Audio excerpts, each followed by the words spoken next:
Kicking off the Italeri Elefant build for my shepherd panes, the Elefant's Dilemma diorama recreation. Right out of the gate, step 1, and it's already chaos. There's an explosion of parts needing cleanup, corrections, and a good dose of putty. It's a true old school kit experience, and that's exactly what makes it so rewarding, so let's bring this classic to life. I don't always build models straight out of the box. Whenever I can, I like to add extra details to bring them to life.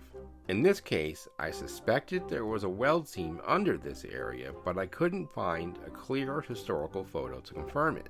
Instead, I referenced a similar German tank, my Riffield King Tiger build, and you can check out my playlist for that model. Now, here's the twist. I'm actually making a mistake, but I don't know it yet. So stick around and watch the full video to see how it all plays out. The main tools I use for creating weld seams are the Tamiya scriber and a micro chisel set. I'm deciding which tool is best for the job, and Tamiya scriber, you've been chosen. I'm using it to create a small crevice that will allow the epoxy to seep properly, giving it more surface area to adhere for a stronger bond. And that was the ice machine. Now that the ice machine has been unplugged, I'm using the chisel to go back over the line and widen it just a wee bit. Now remember, I'm doing all of this and I don't even need to, since the fenders will cover this area. Double sigh. While checking my reference photos, as we know I don't want to make any further mistakes, I noticed that some weld seams were missing on the kit.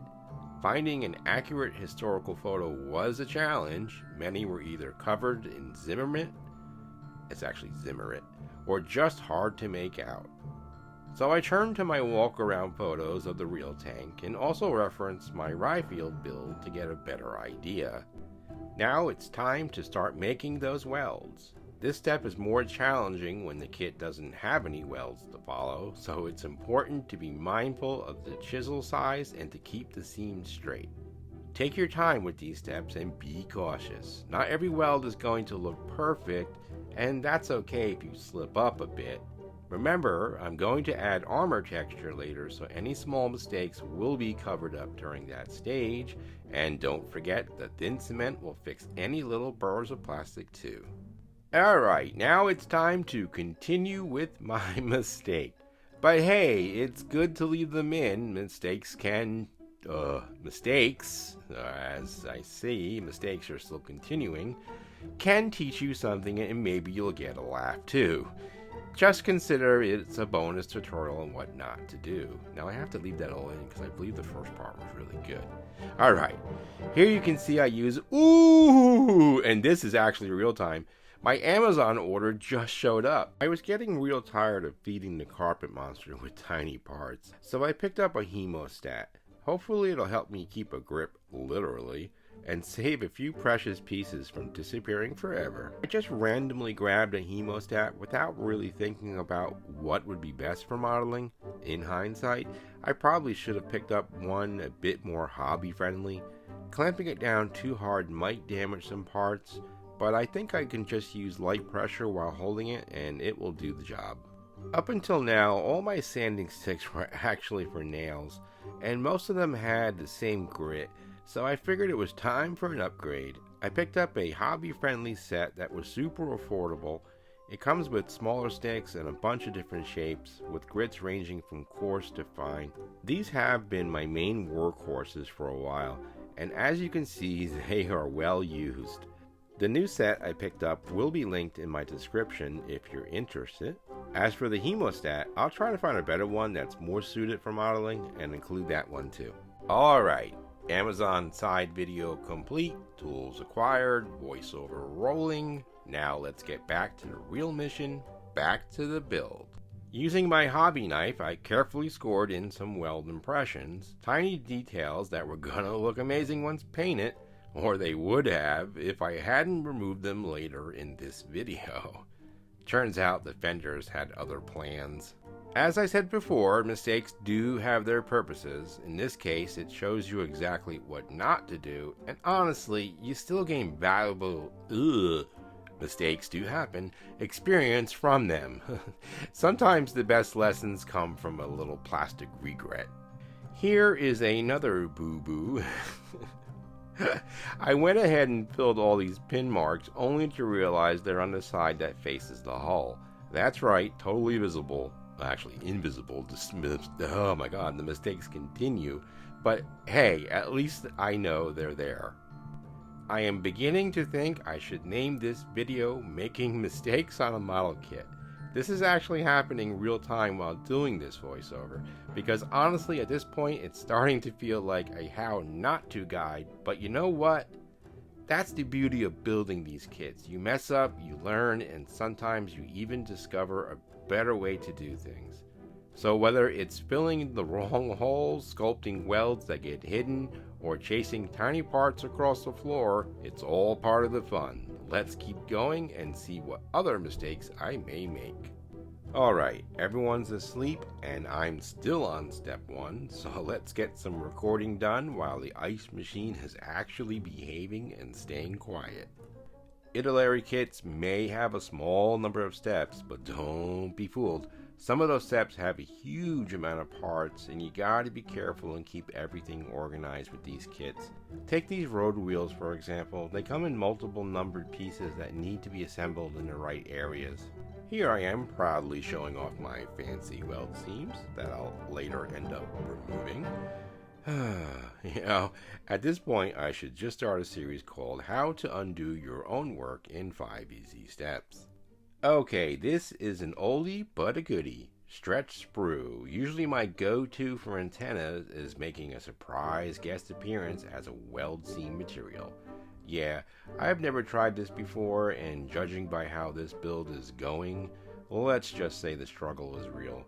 So yeah, stretch sprue for weld seams, maybe not my brightest idea. It's great for antennas, but welds? Let's just say it's fighting me every step of the way. But hey, like they say, there's no crying in modeling. Yeah, that was my total subtle, oh my god. Yeah, that was my totally subtle nod to there's no crying in baseball. Don't worry, I'll drop a clip in just to make sure the joke lands. I hope that joke landed. There's no crying in baseball! Okay, now that that's out of the way, sorry for the dumb joke. Maybe recording late at night isn't the best idea.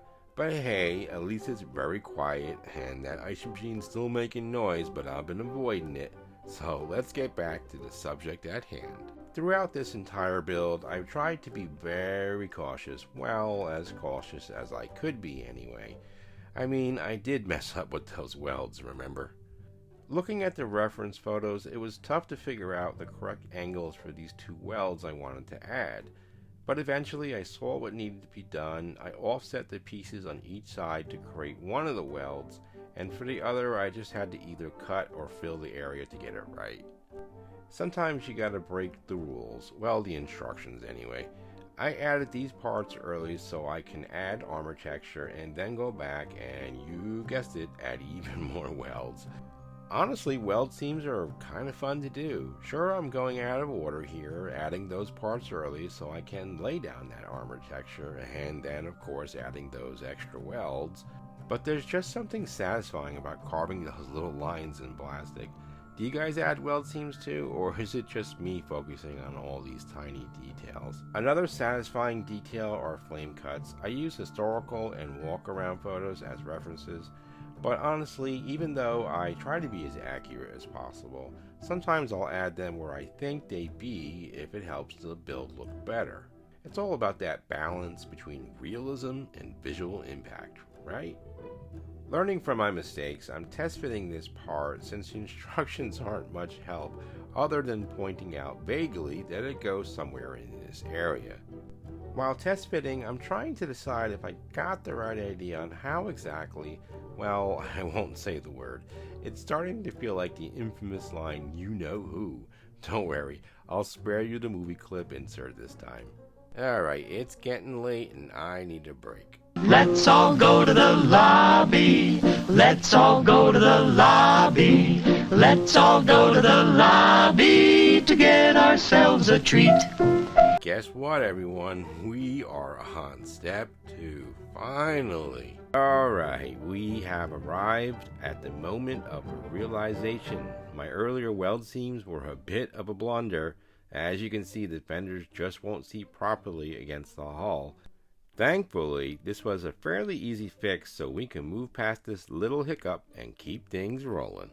This kit, probably molded back in the 1970s, is surprisingly well detailed. It even came with some decent weld seams. Honestly, it was almost a shame to remove them, but I went ahead and did it anyway. The way the detail was molded made it a bit tricky to use the chisel, so I laid down some tape as a guide and carefully worked my way through, carving out a channel for the putty. It's one of those oddly satisfying steps, but also a little nerve-wracking since one slip can really mess things up.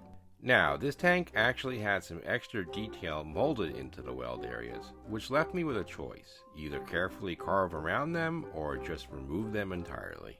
With my choice made, I first tried using a pin vise to help insert the styrene rod, but honestly, this step is better done by simply cutting and gluing it directly into place. And then later on, when adding the welds, I realized that inserting the rod into the putty would give me a much better result and a more realistic look.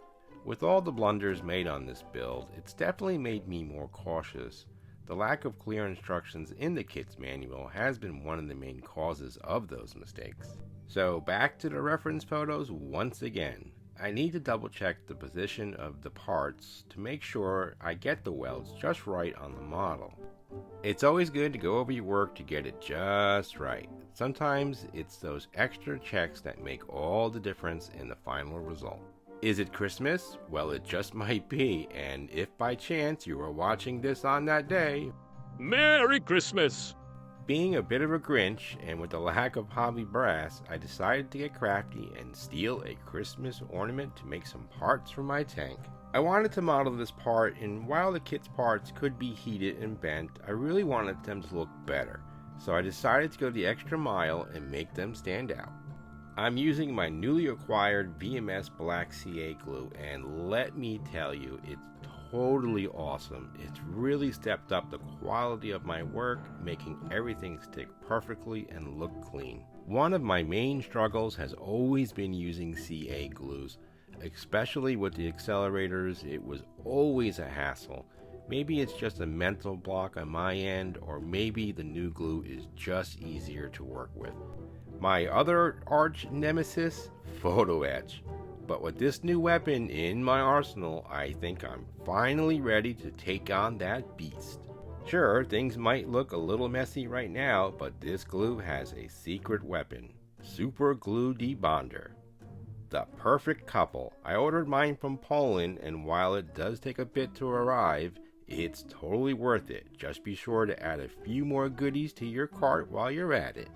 I don't have any discount codes to offer, but go check out my friend's channel.